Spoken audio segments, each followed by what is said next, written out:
Okay.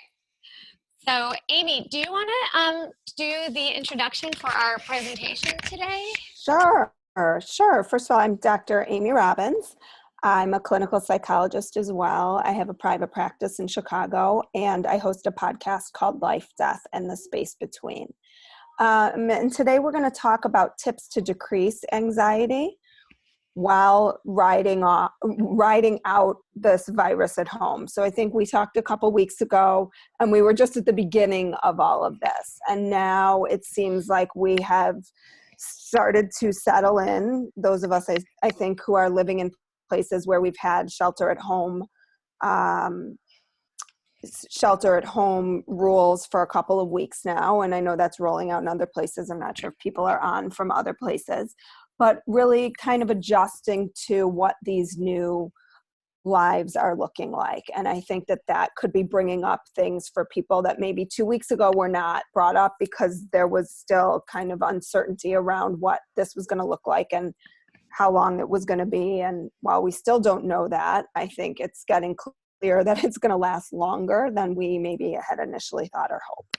So today we are going to start with one of the most important things, I think, is that just because you're socially distanced from someone doesn't mean you have to isolate yourself. And, I was sort of laughing yesterday because I went to the park with my son and saw a friend and felt like, oh my God, I shouldn't talk to this person. That was sort of like, I felt like I was doing something wrong, even though there was distance between us.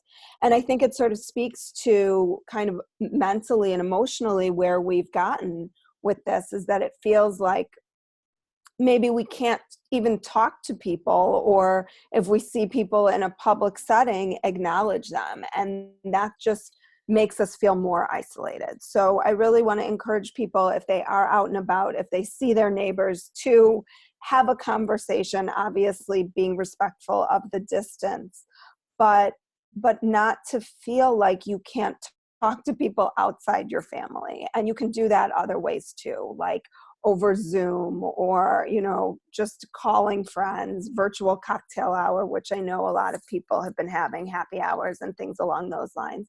But there are opportunities to connect with people that maybe you haven't connected with in a while, and just reaching out and letting them know that you're there, particularly people who are living alone right now. I think it can feel even more isolating when you don't see anybody throughout your day, except via the screen that we are all spending a lot of time looking at. So, just go ahead, Deborah. Oh, I just wanted to, because I see a couple new people join, so I'm just going to do a little bit of a rolling intro to some of our attendees and let you know that feel free. You could participate at the level that you want to participate. So you could have your camera on. There, I would say mute yourself, and I'm doing the same thing just between talking points so that there's not too much background noise. But if you want to have your video camera on to more actively participate, if you want to put your full name, if you just want to put the nickname that most represents your current emotional state, mine would probably be Dr. Stress. You could get really creative. I might, along the way of this joint conversation, change my name. I think let's really use this time together. And so Dr. Robbins and I, we put together some of the points that we're personally finding helpful getting through this challenging time, and what also we're hearing from our wonderful clients that we're both still seeing separately and virtually seeing clients. And so I've just been really impressed with all, and really inspired in the ways that people are rising above the situation in ways they would never have thought themselves possible. So I'm really hoping today to give tips, but also get tips from you guys and use this time together to connect. And so along with that first point about, yes, there is a social distance, but that doesn't have to mean social isolation. My dog is whining and background. So I also think if you have a question and you don't want the whole group to see, you can just send it to me. You can specify who you want to send the question to. If it feels like it's going to be, something personal that you don't want everybody to see that it came from you. Can you hear me okay? This is Sandy. Hi. Yeah. Yeah. Hi. Okay. First time user. So I'm Well, kind of figuring this out as I that's with amazing. We're so Yeah. happy that you're Welcome. joining us. I've always avoided the videoing part of this. I always just join in on calls, but I thought that I would try it today because maybe I'll want to continue doing something with you on a one-to-one basis is what I'm thinking. I am very interested though in hearing some techniques maybe to help us deal with those of us who might be experiencing some panic attack. We have 500 employees, my husband and I, so we are trying to keep everything afloat, make sure everybody's taken care of, that they have money, insurance, all the things that we provide to them on a regular basis. So we've kind of got our hands full. I suffer with ADHD also, and I'm just putting it all out there. I don't care. It looks like there aren't too many people on right now. But I've been able to manage that on my own. I'm 63 years old. I've picked up some techniques on how to do that over the years. We have 6 companies. So multitasking is something that I have to do on a daily basis. And right now I'm overloaded. So I'll have 10 projects going on. And then at the end of the day, I realize I didn't actually finish even one. So because there's so much happening. So I'm interested in hearing any suggestions that you have in those 2 areas. I'm just going to jump in with thank you again for taking the chance of being here today. Yeah. And just pointing out, just a side note on ADHD and the fact that you sound like you're running a very successful business and you are able to multitask. A lot of people see ADHD as a deficit, but it also allows for really effective multitasking and doing so many different things. And so good job.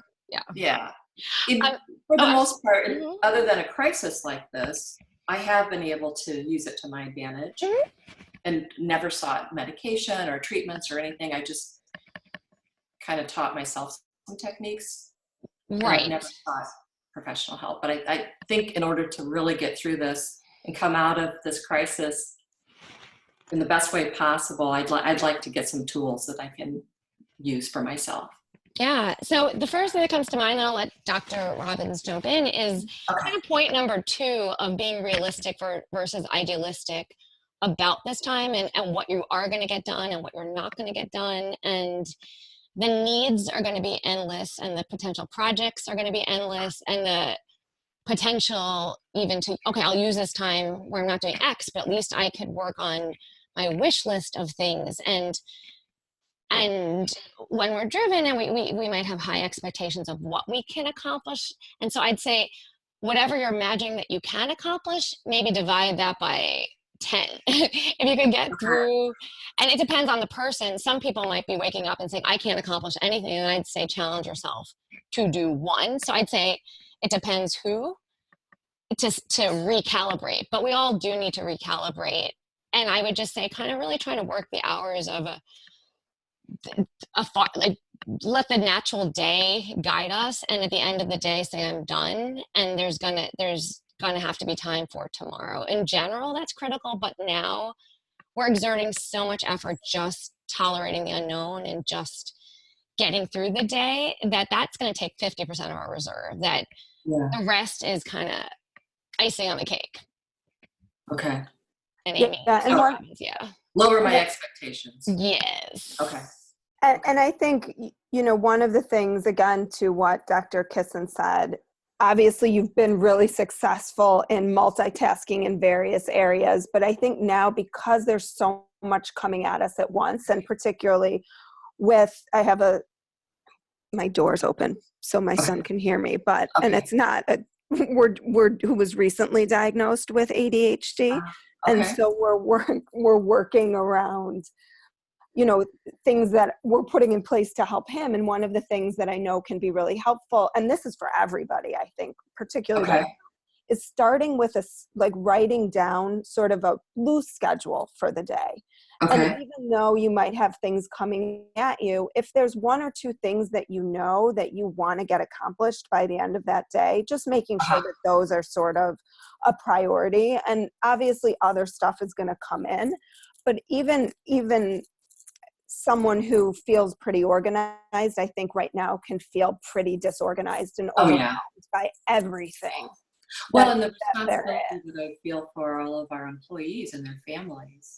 I mean, this is a huge, huge concern. in. Mm-hmm. We're looking at, we don't know how long we're looking at really. So Right. the emotional part of it makes it harder. Yeah, and I think when you have a little bit of structure and containment, whatever that is, I mean, again, you don't have to stick to it rigidly, but when Right. you have some of that, it can help kind of be a little bit of a roadmap and guide you throughout Okay. your That's day. good. Yeah. Even if it's not steadfast, like, oh, I didn't check off those 5 things. That doesn't matter so much as long as you Okay. feel like, okay, I wasn't all over the place today. So be a little kinder on myself if I don't get it done. Yeah, Okay. yeah. Yeah. And it Okay. sounds like I think this goes along with managing stay at home and family and interpersonal relationships. And when we want to be there for our loved ones and we want to do so much, I know it's a little trite, but that analogy of putting your oxygen mask on first when you're on an Yeah. airplane, because it really, I know for myself, when I'm trying to do too much for my kids, for my employees, for in theory for those around me, but then as I'm getting more burnt, I'm getting more cranky and I'm getting More Right. irritable, and I just I have a shorter fuse. So even if I can Right. remind myself of that, nobody's winning as I'm trying to do too much. Okay. I Okay. also want to speak in general to this concept of good enough because I think that we put that out there a lot. Yeah. It is a real theoretical psychological concept. It's not something that people just say. There's been sort of research done on what constitutes good enough, particularly around parenting, but I think it can apply to other places, is that we don't have to be perfect in order to be effective or successful, however you define that. You just have to be good enough. And particularly for people who have perfectionistic tendencies, Yeah. they I, have this push and this drive to constantly be on or doing versus being more forgiving and accepting of where you are. And I was laughing even last night with a friend because we were talking about what she had been doing, and she said, we're just watching a whole lot of Grey's Anatomy, and if I can get food on the table and the laundry done and everybody's safe, that's great. And I think that is, we can lower our standards tremendously right now. okay. That helps too. And Amy, speaking of Grey's Anatomy, and we're going to kind of flip between the group, the text that just Uh-huh. chat that people are sharing, which is wonderful, and the material that's coming up organically because we're just good enough. I'm going to jump to point. Oh, they're all stars. Star number bottom. Attempt to find some levity, and so I could speak to like in my family unit, and my daughter has been on my 12-year-old, like a Grey's Anatomy marathon, and in some ways, picking your battles and deciding when you are going to encourage a certain behavior with your kids and not is so critical. But at the same time, picking such a heavy show in the midst of everything going on, it definitely impacts her mood after like a couple of hours of when she's done with her stuff, watching something so heavy. So I'm really trying to inject, if I'm going to be bad mommy and let her have all the screen time, which I'm going to be somewhat, then at least maybe trying to mix it up with lighter things, because sometimes we don't know, we might not even, we're not noticing as our brain is taking in all this material, and that goes for just having the news on in the background to stay current, and it's sending this signal to our brain, danger, danger, danger, danger, danger, high alert. And it does take a toll, and our brain is doing what it's supposed to do of managing threats, and it's exerting a lot of effort as we're engaging in really heavy material all the time. So I'll kind of let Amy speak to that point a little Well, bit. and I would argue it's the same for social media in terms of our productivity. So I think that it looks like everybody is out there producing this, doing that. Maybe they're taking pictures of how they're baking with their kids, or they're taking pictures of or they're, doing these Zoom classes, and they're, whatever it is. I think it's tapping into something within each of us of, am I not doing enough with this time? And I think we all need to take a breather, take a step away from those things.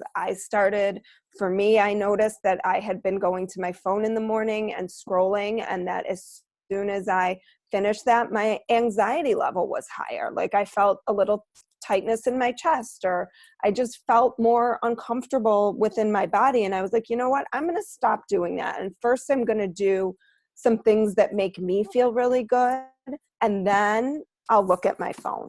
And that for me is a little thing, but it's really helped. And so I think that there is so much information coming at us right now that even that can be overwhelming. And so, choosing what you look at, how much you're looking at it, when you're looking at it, all of those things are really important to be mindful of.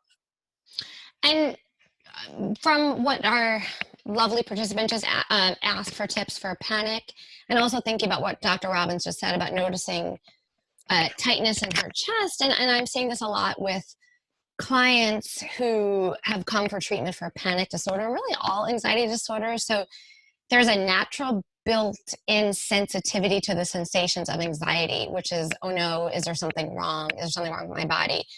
And that combined with, unfortunately, it's always challenging when we consult Dr. Google and look up a symptom, and all roads lead to death, cancer, and stroke. So we all know, like, you could start with a paper cut, and trying to figure out what it is by Googling is a very slippery slope towards immediate doom. But in this day and age, there are very real symptoms that it makes sense to be mindful of. But at the same time, I do see a lot of clients that are doing this constant kind of body scanning of, am I breathing okay? Is this what it feels like to to not be able to take a breath? Is this what it feels like to have difficulty breathing? And that constant scanning of breathing actually changes the way you're breathing. And so an unfortunate ironic part of panic breathing, anxiety breathing, is we tend to overbreathe. And then it feels like we're not getting enough oxygen. And so we take in more oxygen. And the very act of trying to make sure we're getting enough oxygen creates a lot of the sensations of feeling, having this sort of suffocated feeling. And so it can get confusing for my clients, and I'm sure others who are engaged in this constant checking, like, am I okay? Am I okay? It starts changing. You're tense. That's going to feel achy. So many things that we do when we're anxious, it's going to start looking like also similar to coronavirus symptoms. So what I tell clients is, it's the practice of mindfully engaging, picking where you're going to put your attention and making that conscious choice, and then practicing working that muscle. And that's why I had this little brain working out, because really the tips that we're trying to provide are not just ephemeral, vague, touchy-feely. This is real changes that we can make to our brain and the neuroplasticity by actively changing where we're putting our attention, actively practicing noticing our thoughts, and then practicing trying to see the situation differently. So I'm going to hand that off to Dr. Robbins as well. Well, and just to piggyback on that, so one of the questions in the chat box is tips for prioritizing a loose schedule. And I think in the same way that you can practice some of the exercises you're talking about, in terms of prioritizing, there has to be time built in for good self-hygiene. So things like sleep, eating, making sure that we're doing our basic needs, making sure we're going to bed at a reasonable time, making sure that we're waking up at a reasonable time, making sure that we're eating, healthy meals, making sure that there's work time and play time, all of those things, which shouldn't take a ton of time, right? They can be little bits and pieces throughout your day. But when you're thinking about prioritizing, in my opinion, the first priority should really be, what are we best doing to take care of ourselves? Because to Dr. Kissen's point, when we aren't doing those things, we are increasing our stress, and that does make us more susceptible to what's out there right now. And I think that there are, I can't say what is most important in someone's job, but for someone to look at, okay, these are sort of the most pressing things that need to be addressed now, versus, oh, these are some things that, I can do a couple days from now, or I'll just keep them on sort of a rolling schedule that they continue to come up every day, and maybe I chip away at them a little bit each day. But that everything doesn't have to be done at this moment, in this moment, because we're going to be here for a while. And I always encourage clients, instead of having a to-do list, having a schedule. There's a certain compulsion of making to-do lists and then to-do lists about your to-do list. And in some ways it feels like you're containing tasks, but it also can get really overwhelming. And then it's hard to do that prioritization that Dr. Robbins is talking about, versus kind of picking for your day, knowing yourself, well, okay, I wake up and that's my most... Morgan, can you grab Bowie? Morgan. Debra has the cutest little therapy dog. Yeah, except that she's super annoying right now in wanting attention. So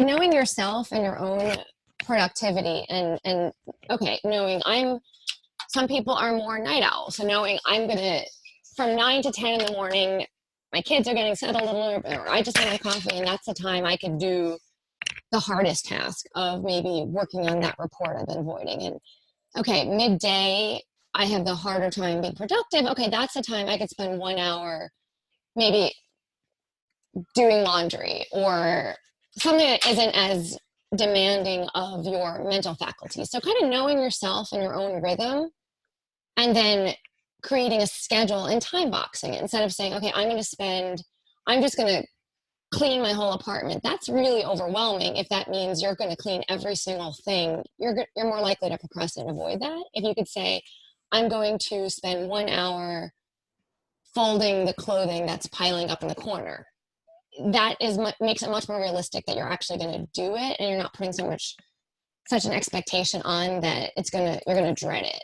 So there are different ways to improve productivity. It really always comes down to, sometimes less is more.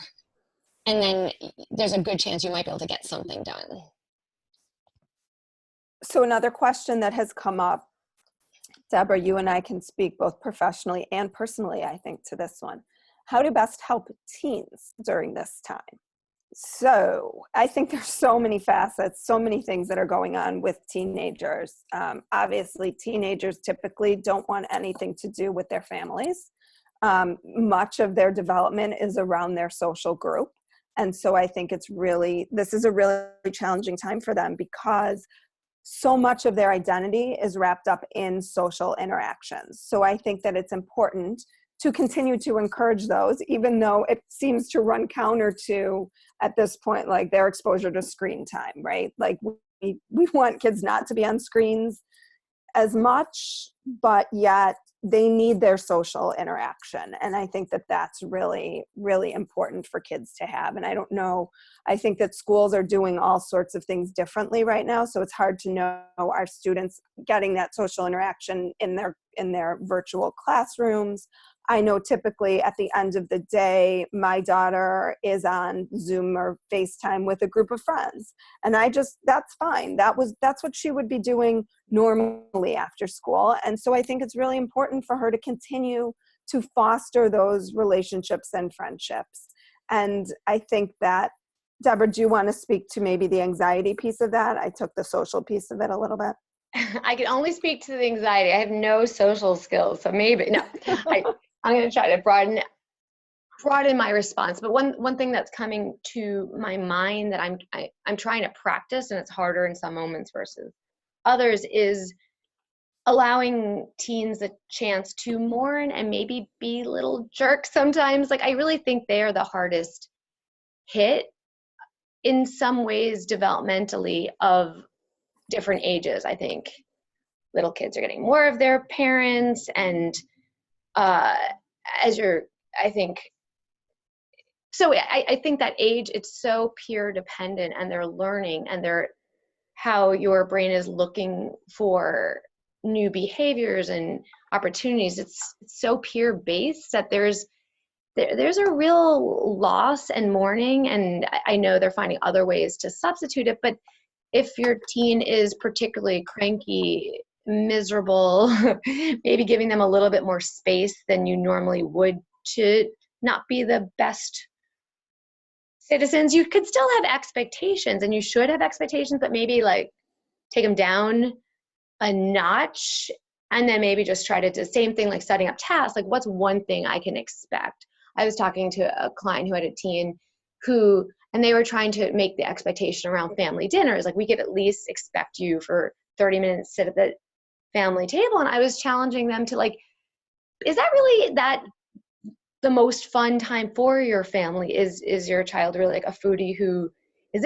if you're going to really request something of them, maybe they can join, you want them to join, but maybe there's like 30 minutes of family obstacle course or charades, or just something that at least is going to be engaging, and they're not going to just sit there maybe doing it, but a little miserable looking. Yeah. I also think it's hard to start rituals now, right? Like, if a family dinner wasn't something, I'm just taking that example, wasn't something that was consistent, particularly with teens, to try to start having them be a part of things that before, like, I continue to ask my daughter if she'll take a dance class with me online. We didn't do dance classes before. Now probably isn't the time that she's going to decide that this is the time that she wants to spend with me. And so looking at, like, how much of my wish and desire is driving this, and how much am I going to push it, right, versus maybe I'll just take a dance class and I'll put it on, and if she wants to join me, great. And if she wants to stare and make fun of me, that's fine too. But that could be a bonding moment, even though she's not doing what I, in my mind, kind of fantasize about how romantic this time could look for our budding mother-daughter relationship. Right. So pick an activity that's more in line with that, not what you wish it could be or should be, and maybe in social media looks like is, but more knowing your child, the most likely chance of success, meaning going for the goal of nobody fighting, exploding, falling apart for those set block of time is like a good goal. And if people end up having fun along the way, which can actually happen when we lower our expectations, that's great.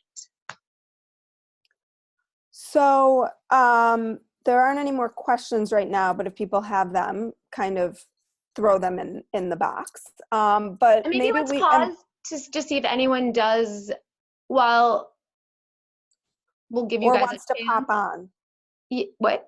If anybody wants to pop on screen. Yeah, feel free to chat one, even if it's just thought that's coming up as we're talking, or something that you hope we could focus a little bit more time on. We'll keep going because we're good at that, but that doesn't mean you can't guide where you'd like us to go also. Okay. Do you want to drive, Amy? We sort of touched on social comparing, right? With the media, or with the social media. Giving yourself, this is, I think, really important. Give yourself psychological space, even when you can't give yourself physical space. And actually, I think a shower can be a really good place for physical space. Because typically you can get in there, and hopefully, even if people pop their heads in periodically, it's a good time to just take a break and let the water kind of run over you, and just like visually imagine kind of letting go of what you're holding on to. I think that can be healing, and is one place that sometimes people can't get to. But do you want to speak a little bit more to like the psychological space as well, Deborah? Yeah, what's coming up for me right now is thinking of a client that I was speaking with who was discussing her frustrations about her husband's hygiene protocols and how it contrasts with hers sometimes, and some of her frustrations around being in the same physical space and yet maybe having different rules of engagement, although they're not super that far off. But in some moments when she's feeling less stressed, she's able to roll with those a little more easily. But then in the moments that she's feeling more stressed, his differences in managing boxes, wiping surfaces, all the things that we're doing, and I think just different levels of extreme, it feels dangerous. He is the source of danger. He's in my environment and he is dangerous. So like the people that we're sharing space with in different moments can start feeling almost the enemies of our safety when our brain is in extreme control mode. So I would say in those moments, trying to kind of catch ourselves and then notice we can somewhat change others, but we can't fully change others, and kind of accepting the limits of our control. And these are the things I'm willing to ask for, but these are the things I'm going to let go, and I'm going to just tolerate. Life is uncertain, and they're not coming home with a nuclear bomb that they're exploding in the house. It might just feel like that. Like kind of try to put it in perspective. Like how dangerous is it truly, what that crime they just committed? So kind of giving yourself a moment to take a separation and realize like what you can control and what you can't control.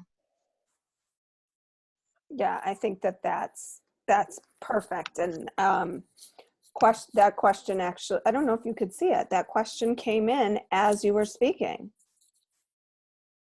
You're muted. You're muted. Yeah, I just said, What? see, I'm distanced from you guys, but I'm still connected. So yeah, that's all I said. No, did you hear what I said about you said that the question came up. Well, I can't see the question because I hid the question yeah. So what was the question? the question was just that, how you deal with someone who's in your space who might not take it as seriously and is a little more careless in their interactions, or maybe, doesn't take the wiping down everything as seriously or washing their hands every time they come in. And to be even more specific, I would say maybe come up with on your own, these are my top 20 wish list. I would like, kind of like, these are my top 20 tasks that I would like to get done. Like step 1, walk in the door, do this. Step 2, when you touch this, all the things that you'd want. But then if you could request 2 of those and say, obviously, me, and there are quite a few more I would like you to do, but I accept that we're going to handle this differently. But these are the 2 that really will make me feel the most settled, whether they make sense to you or not necessarily. Like, is this something that you can do? So it does, if it's not all or nothing, there might be more wiggle room to negotiate. Yeah, and what we know is that all or nothing thinking can get us in a lot of trouble sometimes. So giving yourself permission to struggle. You don't have to have it all figured out to be a great role model. I'm not sure that there's anybody who has prepared for a global pandemic before like this. I was sort of laughing the other day, and I sent an email out to some of my colleagues because over the course of my sessions, which are obviously virtual, my littlest guy, who's 6, at one point walked in wrapped in a towel to ask if he could take a bath. And at 2 other points came in to my sessions. And so I think that there is real, and obviously I apologized, and I, I preface everything before my sessions with someone might walk in, and if they do, I apologize. Here comes one of mine right now. And perfect timing. And but just giving, for me with my patients, giving them the ability to see me as human, I think, and we do this with our kids too, or anybody around us. We're all human. We're all experiencing this. We're all going through it right now. And that's okay. And part of being human is that sometimes we struggle with things. So I'm going to let you take it from here so I can answer my son's question that he just came in with. So I had a very it was going to lead to a struggle. Oh, I knew. I had a thought. So along with giving yourself permission to struggle, I think as parents, whoever is joining, who may be parents, there's this fear that if we're not modeling perfect coping, or, oh no, I don't want to show them I'm scared because then they'll be scared, or if I seem out of control for a moment, that's dangerous for them. I have to seem perfectly okay for them. And actually, it's not only okay, but it's very healthy to show the moments that you're struggling, and then also showing how you're modeling how you may be identifying, like, I'm not okay, not at my best right now, maybe apologizing, like, sorry for being so irritable this morning, and maybe finding ways to repair, like, I'm just gonna take a walk with the dog for 10 minutes and hopefully I could take myself down a notch. And so there are gonna be these moments, and I'd say trying to not be so hard on yourself when they happen, if possible, and worrying that you should be better for your kids, because they need to see that you're human, that we're human, and they'll learn through that. And giving them the opportunity, sometimes they could be there for you, like, oh, just take a breath. I learned in class, like, breathe in. They have all these great tips. Actually, it's amazing what little healers they are when we're receptive to their advice and their suggestions. So, and in that role, I did all the time. We don't want them to be our healers, but sometimes that's okay and beautiful.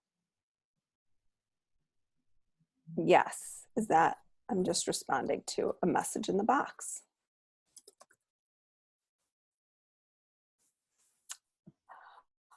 Okay, so moment by moment. I love this, your little brain doing his. My little brain. Your brain, Oh, your brain doing his. I know, I was kidding. His chest press, or whatever that is. So Deborah, maybe you could speak to this mindfulness muscle to be here and now versus then and there, because the then and there gets us into,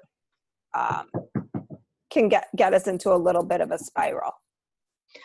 Yes, and not to plug my own material, but we did just have I wrote a book with 3 of my wonderful therapists at Light on Anxiety on rewiring your anxious brain to move past anxiety using the principles of mindfulness, neuroscience, and CBT.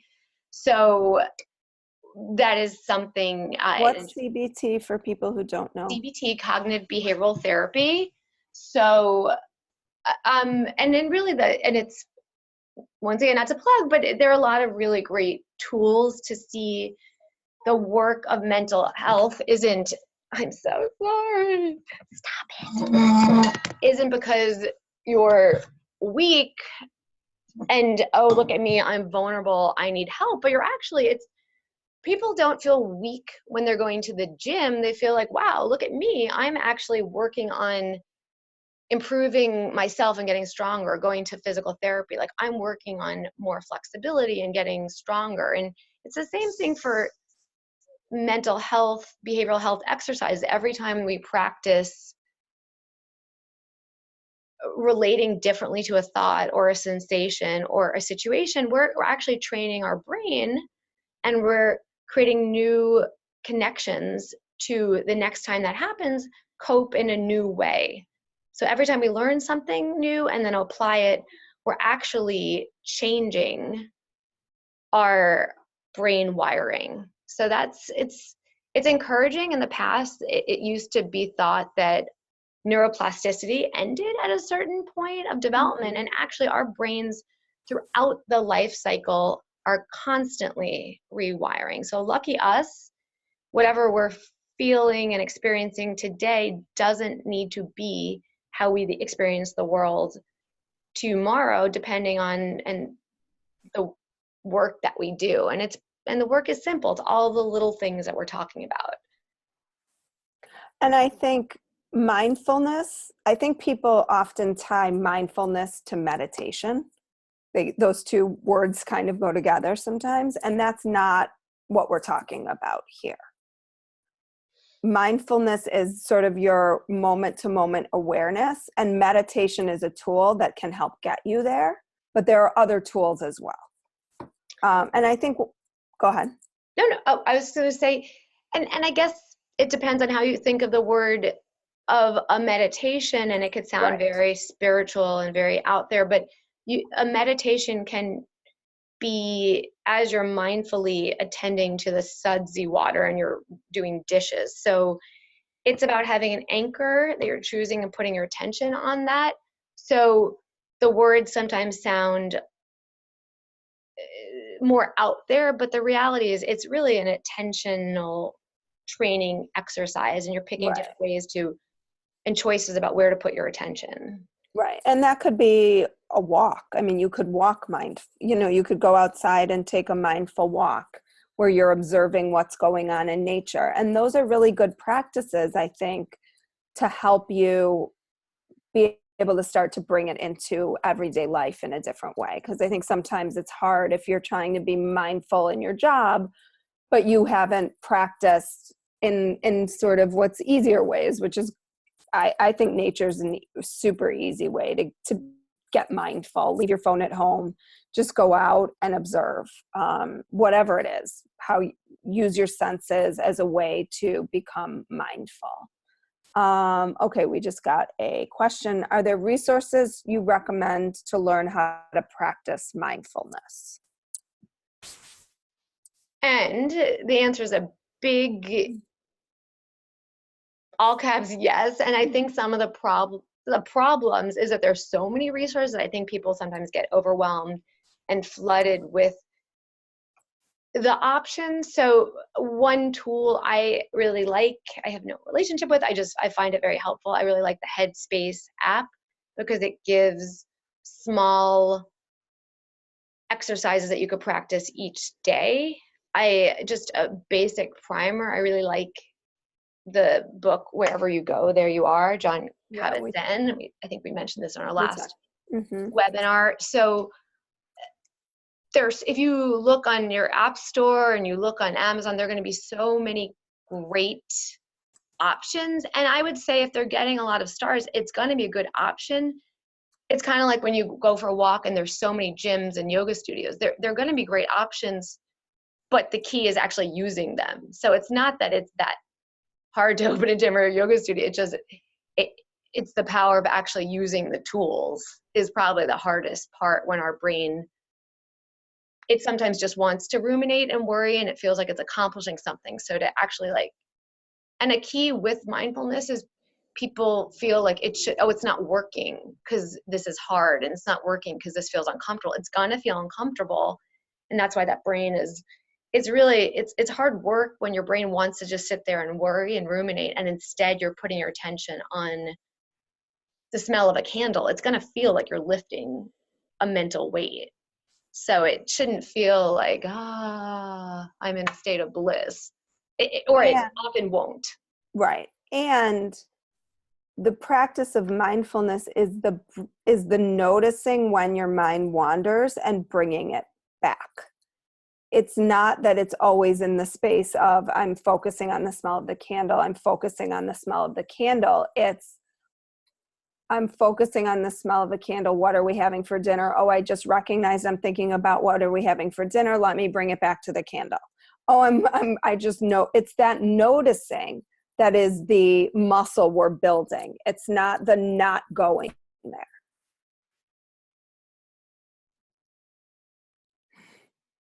It's interesting that and I am going to have to hop off in a moment or two, but it's interesting that we're kind of ending in this mindfulness space of talking about it is, I think, really the key tool in the toolbox. And I was speaking with a religious leader recently who we were just discussing how she's assisting her congregation. And I was talking about how I'm trying to be of assistance. And we both really ended up at that mindfulness tool as really the most powerful thing that we can help ourselves and help those that we're trying to assist. And so I thought it was really neat. She was coming at from a different perspective, but we really ended up in that place. And I really like how we too are ending up in this, with this concept. Well, and I think that the only thing that we have right now to control is that. Everything else, I mean, we really never have anything that we're controlling. I think one of the things that someone sent me was also by I think it was a rabbi who said, people right now feel like they are, like the uncertainty and the lack of control is what is like concerning to them, but what they feel like they've lost certainty and control. And what really they've lost is the illusion of certainty and control. I love that. Isn't that great? I know. I totally cannot take credit for it. It was a rabbi. I'm like, yeah, but I love it. Yes. Credit for injecting it now. This is good. Okay. Perfect. I'll take credit for that much. But and that we can only control our moment to moment existence and how we are going to be in that moment. And if we aren't our best selves in that moment, we have the next moment to be a better version of that, for sure. And I think we've all not been, me included, just before I got in here, not my best version of myself. Like I just kind of snapped. But that is going to be how we're going to be sometimes, whether we're in a crisis or a situation like we are, or we're in our day-to-day lives. That's what it means to be human. I also listed in the chat box to everybody the book that Deborah had mentioned, the meditation app that she spoke of, one that I use, and then within the meditation app that I sometimes use, 2 meditation teachers that are really sort of at the forefront of meditation. Oh, and John Captain. Oh, how good of you. Good organizational skills. Thank you. Sometimes. Teamwork. Nice. Teamwork makes the dream work. Yes, it is true. Can we talk about the news? I know you said you have to jump off, but I think this is important for people because it's fast and furious. It's like right now. And I guess just my final tip on the news and the news cycle is really just picking. I'm all about picking, but picking the medium. Like I'm gonna turn to the Wall Street Journal and the New York Times, and I'm going to maybe spend a half an hour. It's important to stay up to date, but then deciding what are the sources that you're gonna turn to for credible information, and then the frequency and also the format. So Is Us Weekly a source of credible information? I would put that in self-care, in my self-care bucket. I cut my brain massage bucket. Yeah. So is there anything that you would want to share on the news front? I think your point here that we talked about earlier is really about balancing that. The news from minute to minute is not changing that drastically, that we need to be checking but we also, like you said, don't want to avoid. So maybe you're checking, the news in the morning or at night, or both. Maybe you're like for me, I noticed the other day, I turned off my notifications. They were coming, and I felt like every time I looked at my phone, there was a new notification about deaths or, whatever it was. And I was like, okay, I can get this when I want to control when I'm getting this information. I don't need someone else, force feeding it to me. I'm full. Right. So I'm going to stop being fed. Right. So, Dr. Robbins, I'm hoping, and for those who participated today, thank you for sharing your questions and joining us. And depending on different topics, that might be helpful to have another conversation, because I feel much better than I did 52 minutes ago. So I really appreciate Dr. Robbins and those who participated. I actually feel down a notch having this conversation and connecting. So I really I appreciate it. And so stay tuned. Hopefully we could do this again. And I'm just putting out if there's any other topics that might be helpful for people that we could do. We did this 2 weeks ago. Looks like we're going to be here at least 4 more weeks. Mm-hmm.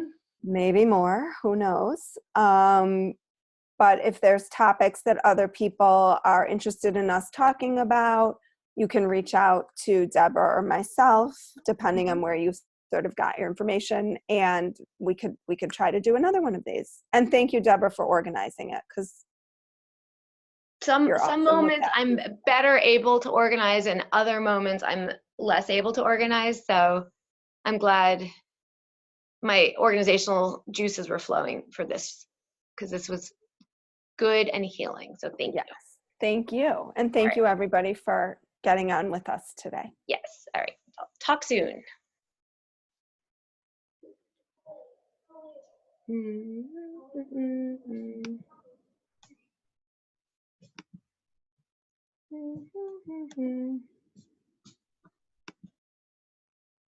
Stop recording. Okay. I actually have a client I have to get on. And there's still 10 people on. So. Oh, all right. So bye, everybody. And thank you again. Everybody. Bye.